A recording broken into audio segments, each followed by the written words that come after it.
राजस्थान के झालावाड़ स्कूल हादसे ने पूरे प्रदेश को हिलाकर रखा हुआ है। बीते दिनों नरेश मीणा मासूम बच्चों की मौत के बाद अपने समर्थकों संग झालावाड़ पहुंचे और वहां जमकर विरोध प्रदर्शन किया।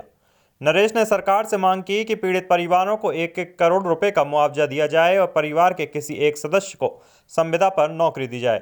सरकार ने नरेश की बात तो नहीं मानी, लेकिन उन्हें राजकार्य में बाधा डालने का आरोप लगाकर झालावाड़ पुलिस ने गिरफ्तार कर लिया। अभी वे जेल में हैं और आने वाली 8 अगस्त को उनकी जमानत पर कोर्ट में सुनवाई होगी। लेकिन इसी बीच नरेश मीणा के समर्थकों का सब्र टूटकर बिखरने लगा है। कोटा में नरेश की रिहाई की मांग को लेकर समर्थकों ने कलेक्ट्रेट पर जमकर विरोध प्रदर्शन किया। कलेक्ट्रेट पर भारी भीड़ जमा हो गई, जो नरेश मीणा की रिहाई की मांग को लेकर सड़कों पर उतरी।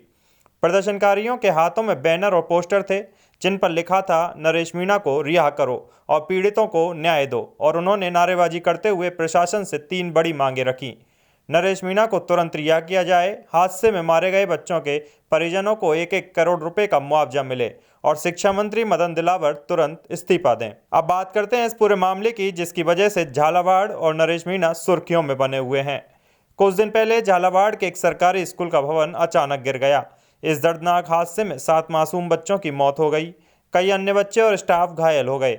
यह हादसा पूरे प्रदेश के लिए एक सदमे की तरह था। लोगों ने सवाल उठाए कि आखिर सरकारी स्कूलों की बिल्डिंग्स इतनी जर्जर हालत में क्यों हैं और हादसों की जिम्मेदारी किसकी है। 27 जुलाई को नरेश मीणा, जो टोंक से निर्दलीय विधायक प्रत्याशी रह चुके हैं, पीड़ित परिवारों से मिलने अस्पताल पहुंचे। वहां उन्होंने परिवारों से मुलाकात की और फिर अचानक धरने पर बैठ गए।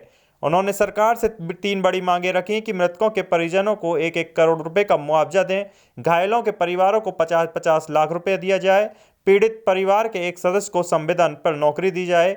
उनका कहना था कि सरकार को इस त्रासदी में पीड़ितों के साथ खड़ा होना चाहिए, लेकिन यही मांगे उनके लिए मुश्किल बन गई। झालावाड़ पुलिस ने उन पर आरोप लगाया कि उन्होंने सरकारी काम में बाधा डाली और प्रशासनिक प्रक्रिया को प्रभावित करने की कोशिश की। पुलिस ने उन्हें तुरंत गिरफ्तार कर लिया। कोर्ट ने उन्हें 8 अगस्त तक न्यायिक हिरासत में भेज दिया। सूत्रों के मुताबिक झालावाड़ मेडिकल कॉलेज के डीन ने उनकी शिकायत की थी, जिसके बाद पुलिस ने 3 धाराओं में उन पर केस दर्ज किया। गौरतलब है कि नरेश मीणा का विवादों से पुराना रिश्ता रहा है। हाल ही में वह एसडीएम थप्पड़कांड के मामले में जेल गए थे। उपचुनाव के दौरान उन्होंने एक एसडीएम को थप्पड़ मारा था, जिसके बाद उन पर केस दर्ज हुआ।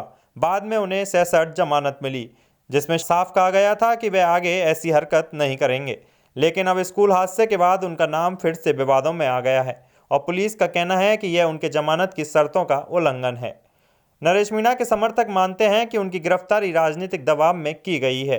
प्रदर्शनकारियों का कहना है कि सरकार इस हादसे की जिम्मेदारी से बच रही है और दोष दूसरे पर मढ़ रही है। उधर प्रशासन का रुख साफ है, कानून हाथ में लेने वालों को बख्शा नहीं जाएगा। झालावाड़ हादसे और नरेश मीणा की गिरफ्तारी ने राजस्थान की राजनीति में भूचाल मचा रखा है। विपक्ष सरकार पर लगातार दबाव बना रहा है, वहीं मीणा समर्थक प्रदर्शन के जरिए सरकार को चुनौती दे रहे हैं। अगला कदम अब अदालत और सरकार पर निर्भर करेगा। क्या नरेश मीणा की रिहाई होगी या उनकी मुश्किलें और बढ़ेंगी? क्या सरकार पीड़ित परिवारों के लिए मुआवजे की मांग को मानेगी और क्या शिक्षा मंत्री इस्तीफा देंगे? झालावाड़ का यह हादसा हमें ये सोचने पर मजबूर कर देता है कि हमारे बच्चों की सुरक्षा आखिर किसके भरोसे है। राजनीतिक विवाद और विरोध प्रदर्शन अपनी जगह हैं, लेकिन 7 मासूम बच्चों की जान जाने के बाद अब असली सवाल यही है कि इस हादसे का जिम्मेदार कौन है। हम इस मामले की हर अपडेट आप तक पहुंचाते रहेंगे। आप चैनल को सब्सक्राइब करें और वीडियो को शेयर करें।